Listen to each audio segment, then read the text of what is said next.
Buen día, mi nombre es Francisco Esteban Saldaña Yate y les voy a hablar en esta ocasión de lo que es la histología de arteria y vena. Bueno, entonces para hablar de lo que es la histología de la vena y arteria toca tener en cuenta muchas cosas, ¿sí? Principalmente su estructura y la razón de su estructura, ¿sí? Eh, ¿en qué va esto? Por obvias razones, la estructura de la arteria va a tener que ser mucho más resistente, ya que maneja presiones de flujo más altas que en las venas. Por consecuente, nosotros vamos a tener que las capas que conforman la arteria van a ser mucho más gruesas que en la vena. Como se puede ver en la imagen, encontramos que tanto lo que es la parte interna, tanto como la parte externa, se notan cambios importantes, ¿sí? Tenemos que su conformación eh, de adentro hacia afuera, tenemos que está conformado principalmente por tres túnicas, tanto en arteria como en vena. Entonces, vamos desde la túnica íntima hasta la adventicia, que sería la capa más externa. En la túnica íntima vamos a tener, como hemos visto en las clases, está conformado principalmente por células que son de carácter plano simple. Encontramos también que ese endotelio, que es llamado la parte de la túnica íntima, está conformado principalmente también por una capa subendotelial. Esa capa, lo que es la capa subendotelial eh, y el endotelio, van a estar, ellos están también sostenidos por lo que están en contacto, los dos están en contacto con lo que es una lámina basal. Eh, Esto lo que va a ocasionar es que haya una adherencia y una resistencia tanto de la parte interna hasta la parte externa. Encontramos que las presiones de flujo en las arterias son más altas que en las venas. Por consecuente, encontramos que además de que vemos que la túnica íntima, la túnica media y la adventicia están tanto en vena como en arteria, a diferencia de que todo eso se encuentra en la íntima también de la vena, pero la diferencia es que además de esto encontramos lo que son fibras de elastina dentro de la íntima de la arteria. Ya para hablar lo que es la túnica media, que es la parte central de lo que se podría decir de las capas de, de la arteria y la vena, encontramos la túnica media, que está conformada principalmente ¿por qué? Por células musculares en forma circular. Entonces ellas están conformadas así, de tal forma que le dan una estructura, ¿sí?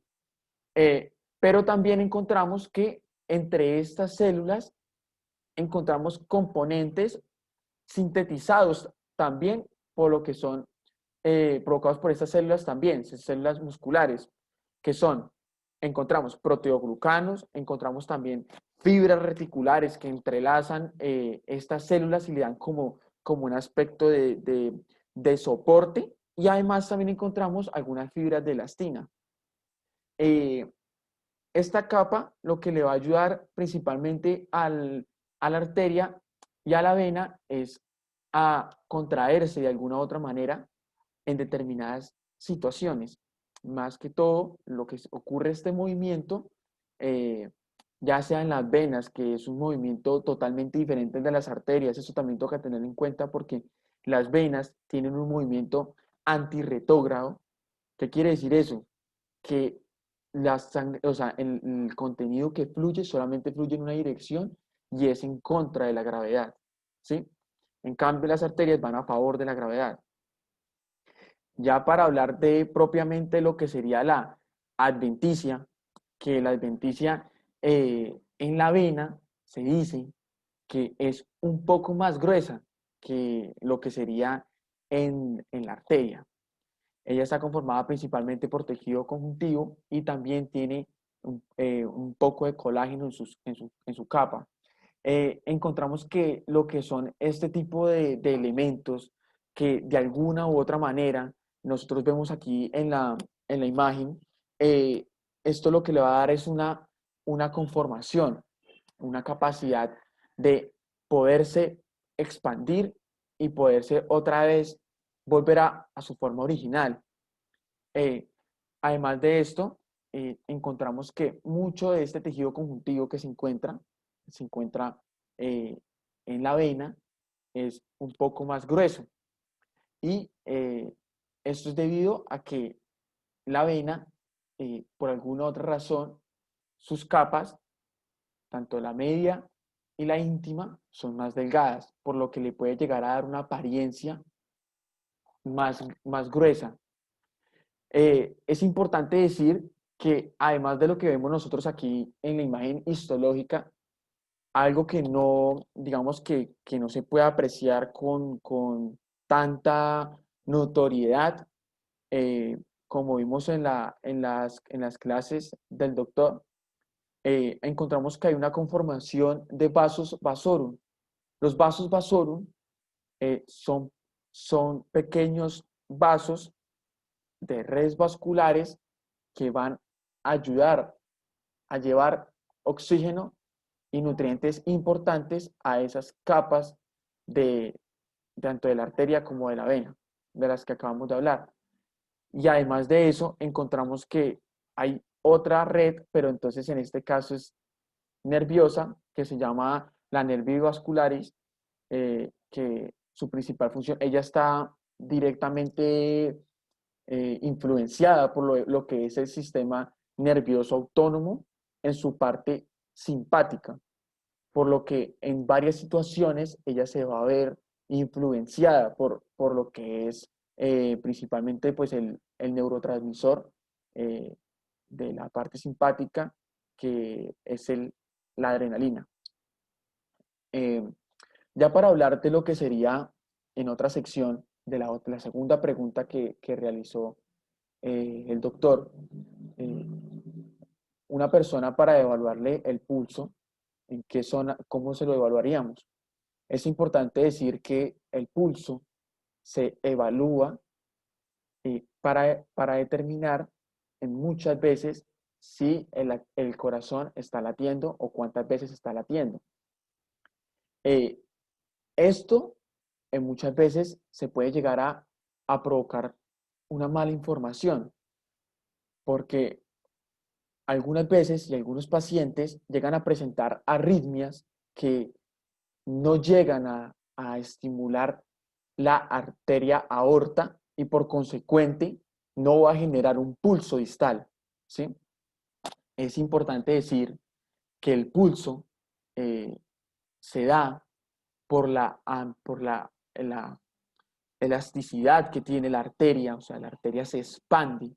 Cuando nosotros vemos que nosotros cogemos estos dos dedos, que son los dedos que generalmente se utilizan para la toma de pulso, el dedo ulnar y el dedo medio, eh, nosotros tenemos que, cuando lo vamos a tomar, recostamos la arteria al hueso y por consecuente se va a generar una distensión en contra de nuestros dedos y por consecuente nosotros vamos a evaluar el pulso, ¿sí?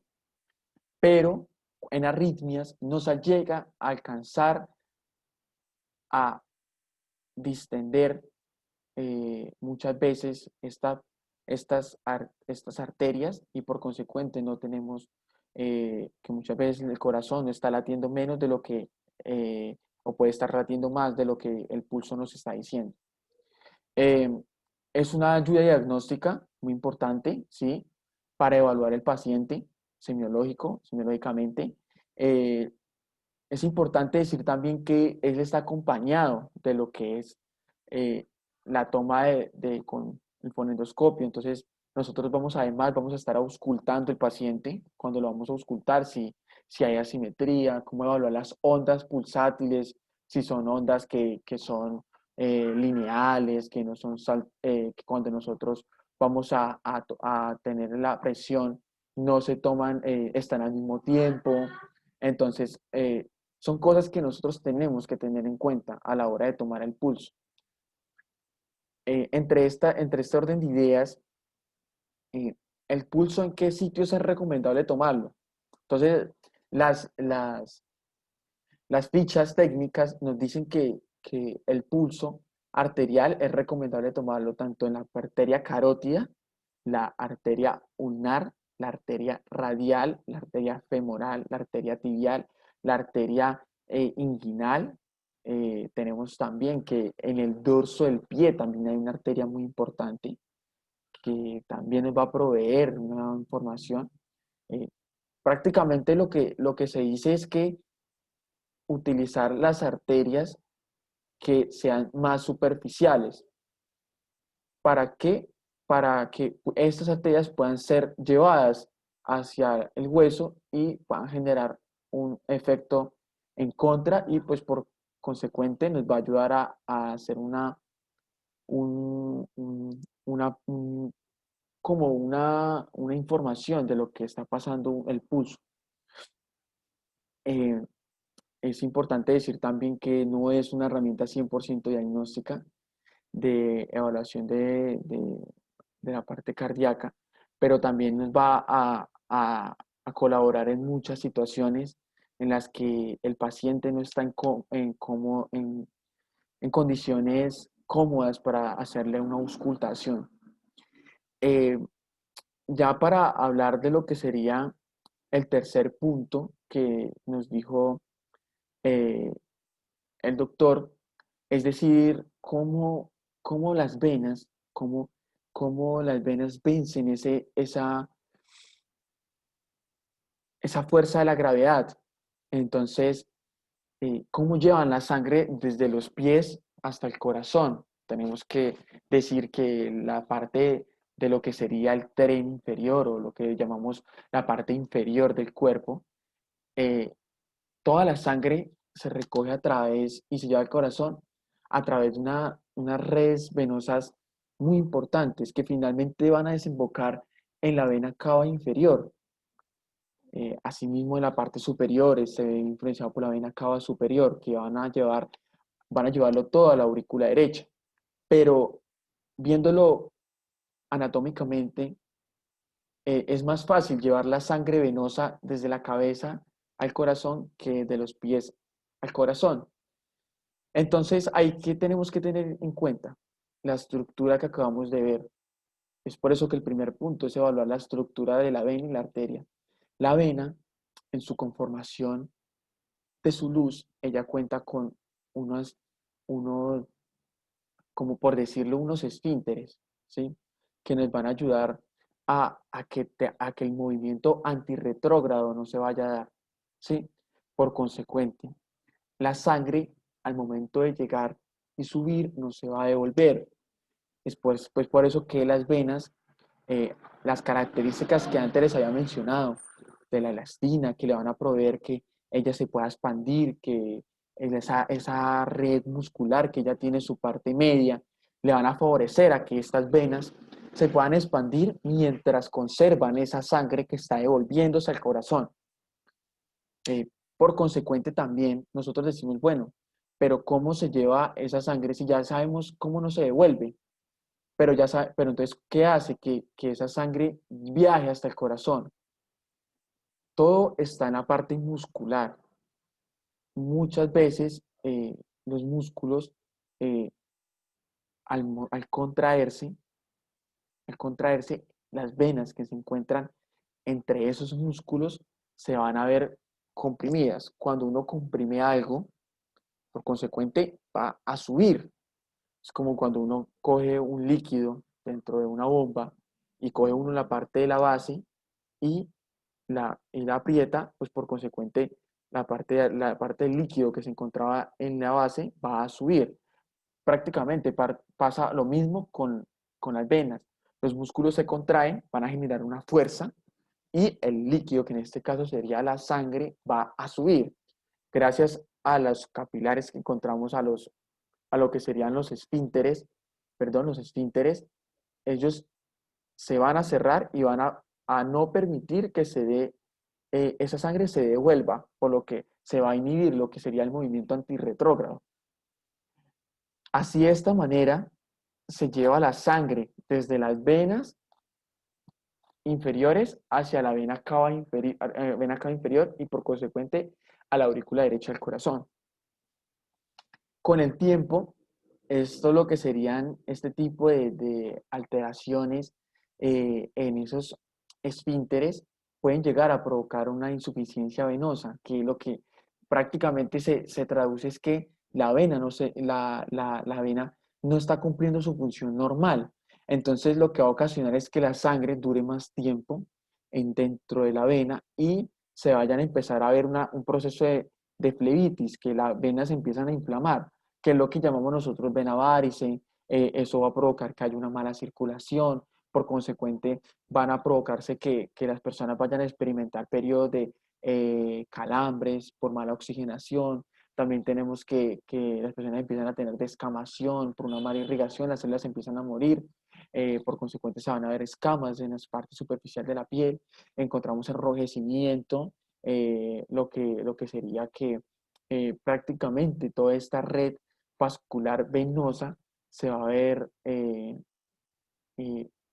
afectada por lo que podría ocasionar daños a nivel de las células que se encuentran más distales. También tenemos que en condiciones graves, en condiciones crónicas, muchos pacientes pueden llegar a desarrollar TBC, lo que llamamos trombosis venosa profunda, TVP, que se traduce en formaciones porque lleva tanto tiempo esa sangre ahí estancada, que va a provocar que vayan a provocarse microtrombos, de lo que llamaríamos, y por consecuente va a haber una más mala circulación, más obstrucción, y el paciente va a empezar a presentar signos y síntomas más marcados. Estos son el desarrollo de las tres preguntas. Eh, es muy importante conocer lo que es la anatomía, la fisiología, y es muy importante también conocer lo que es la parte microscópica y la parte macroscópica y la asociación de todas estas partes estructural a la parte fisiológica. Muchas gracias por su atención en esta pequeña charla académica.